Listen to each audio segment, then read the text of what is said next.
Hello chess friends, welcome to Strategic Chess. My name is Kirti Rana and I'm a chess player from India. Today I would like to discuss and show you one of the classical game between Anatoly Karpov versus Viktor Korchnoi. So Korchnoi was one of the greatest players during 1970s and he was a challenger to World Championship and he was one of the elite player for decades. Initially he was a Soviet chess player but he later became citizen of Sweden. Whereas when it comes to Anatoly Karpov, he was one of the greatest players and he was a former world champion for many years. He was also from Russia, and he is very well known for his positional chess and deep strategic understanding. Today, let's see this game between these two great rivals. So, here in this game, white is played by Karpov and black is played by Korchnoi. So, let's begin. So, Karpov begins the game with e4 and c5 is played by Korchnoi. So he has chosen Sicilian defense, a sharper response to the e4. Knight f3, d6, d4. So Karpov goes for the open Sicilian here. Pawn takes, knight f6, knight c3. And here, Korchnoi deviates from the regular move such as a6, which is Sicilian knight off, or something like knight c6. And he plays a very ultra sharp variation of the Sicilian, that is dragon variation g6. So this is quite stunning because at the highest level, people generally tend to avoid these sharpest lines. But yeah, Korchnoi was very well known for his experiments on the board, so he played g6. Of course, this is a very renowned variation known for very forced continuations and a very sharp game. So Karpov plays bishop e3, bishop g7, f3, knight c6, and queen d2, castles. And here Karpov chooses bishop c4, and this is known as Yugoslavian variation for the dragon variation. So Yugoslavian variation is again a very sharp response to the dragon variation. So black plays bishop d7, castles, h4, and rook c8, bishop d3. So this is all theory, the regular theory. And in this position, Korchnoi plays knight c4. But the modern theory suggests that hy would be a more appropriate move in order to stop the white pawn movement. Of course, in those days, knight c4 was a major move. So he plays this. Bishop takes c4, rook takes c4. h5, knight takes. So this pawn sacrifice was made in order to open the h file. So now white is getting an open file here. So that's why h5 was recommended in the modern theory. But of course, this is absolutely playable.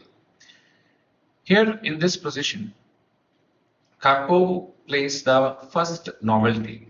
In this position, there are several moves that could be played by white, something like king b1 and many other moves. But white plays knight d8. So this is the first interesting move in this position. Up to this particular point, this is all opening theory, and yeah, the players played it very fast without any serious thing. But this was a very interesting knight d8. So this knight retreat to the backwards looks passive, but it has a strong strategic idea along with good tactical thoughts. First of all, let us see what is the threat that white is keeping here. So let us say, okay, definitely the threat is not bishop into a7. This is not the major threat at all. Let us say, for example, black plays something like a6. In that case, white goes e5. So asking this pawn to take it, and now g5. Okay, so the point is this pawn is attacking this knight, and once the knight moves, white is going to take queen into d7, and white is clearly a piece up there. So here the first tactical threat, immediate threat that white is keeping to black is to play e5, and after he takes g5 and then queen d7. Okay, so that's the idea. So besides that, what is the strategic basis for this knight d8? Okay, see, he has used tactics as a means to improvise his position. So what is he actually improving? So here in this position, in dragon variation and many Sicilian variations as and knight of variations, it is very common that black goes for an exchange sacrifice. Okay, and white is going to be having double pawns after the exchange, and black will have very good compensation for the exchange sacrifice. Even when the game goes into the end game, black will be able to hold it. So white plays this knight to e2. So he's offering some additional protection to this knight. So this is a very good prophylactic move, preventing black any serious kind of counterplay. So here, in this position, there are various moves. It is suggested after the match, the analysis has suggested the rook e8 is going to be a strong defensive move. But Korchnoi plays a natural move, queen a5. So queen a5, what is the point of this? See, first of all, this queen is preventing this e5 move. The pawn can no longer come to e5 because queen takes e5. So that's fine. And also, this is a good developmental move. But here, this gives a chance for white to exchange the bishops. Okay, so Karpov goes bishop h6 and offers the exchange of bishops here.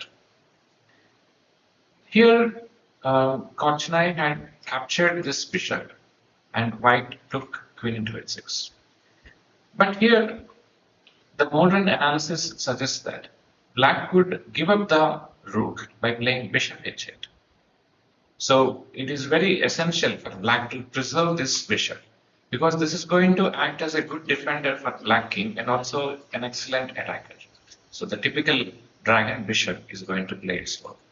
So if white takes this, king takes, and this is all right. Black can still play this. Okay, this is not a very great compensation, but black can still fight out.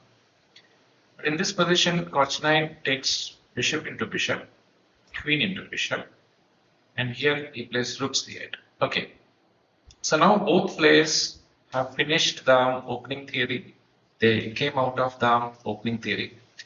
And yeah, it took them 19 moves. Okay, usually dragon variation tend to have enormous amounts of opening theory.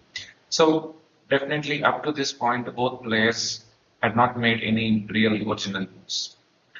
And in this position, after some thought, Karpov played a very quiet-looking subtle move, that is rook d3. So why did he play this? So in this sharp position, why did he choose this? The point of rook d3 is he wants to provide some additional protection to this knight.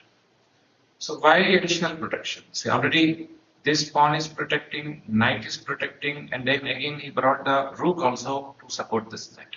So what is the necessary for all this? See, this type of concept is called as overprotection. So overprotection is an important theme in the positional chess, where you provide extraordinary amounts of protection to one of your key pieces.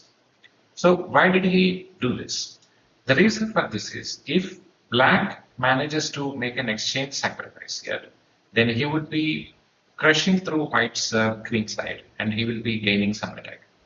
So Karpov, in the first hand, he wanted to avoid any kind of counterplay for black, so he played rook d3. So here in this position, both players had come out of theory and Karpov played rook d3 here. And here Korchnoi plays a slightly weaker move, that is rook 4 to c5. So why did he play this? See, he wanted to protect this fifth rank. Okay, why is he protecting the fifth rank? Because let us say if black plays something like b5, then white plays g5, and once the knight moves aside, white is going to crush through black's defense, queen into h7 followed by mate. So Korchnoi played rook 4 to c5, a quiet move here. And this is considered as the first major error in this position. Instead, the later analysis has suggested that in this position, black can even survive with queen d8, a very unusual retreat. Let us say if white plays g5, then black can play knight h5, knight f4, and queen f5. So this is the point. Black want to bring the queen as an alternative to the bishop and offer the exchange of pieces. However, this also has got some refutation because white can still play knight d5 and offer the exchange of knights. Let's say rook takes c2, king b1.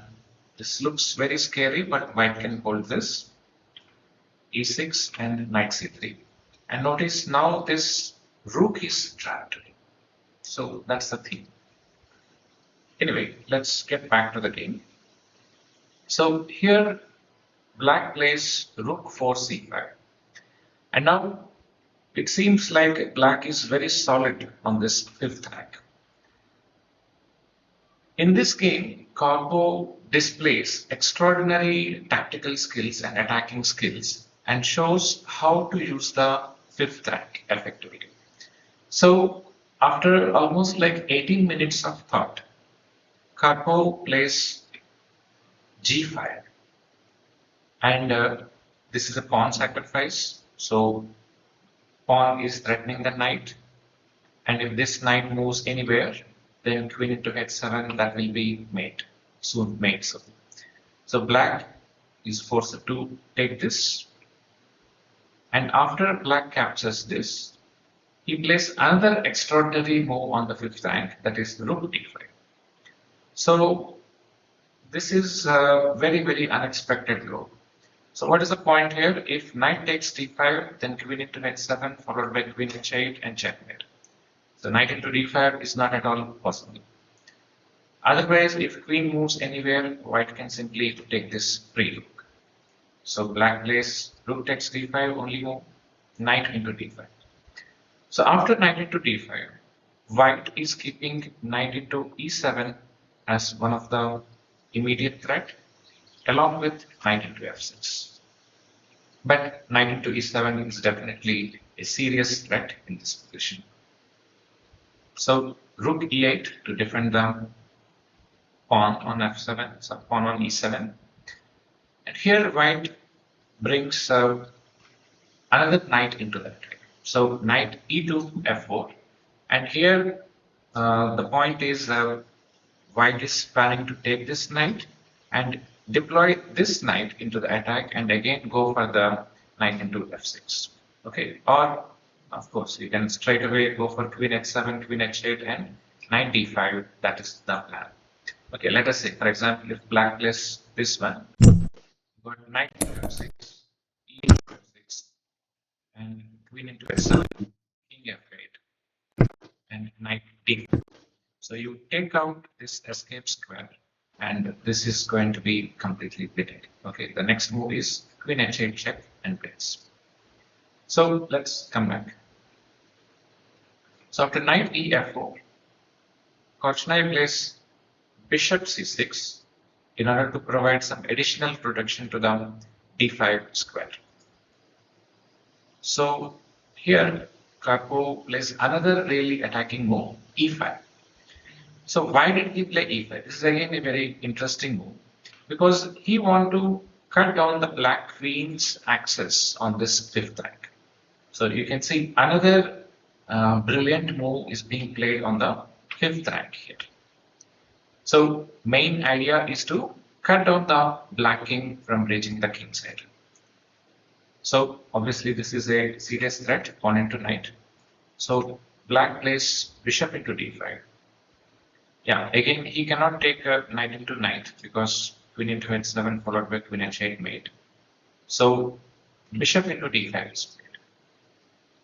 Yeah, so here after e5 there could be another possibility. Let us say black can take d takes e5. But this will result in checkmate, immediate checkmate. So let us say white plays knight into f6, eliminate the defender there.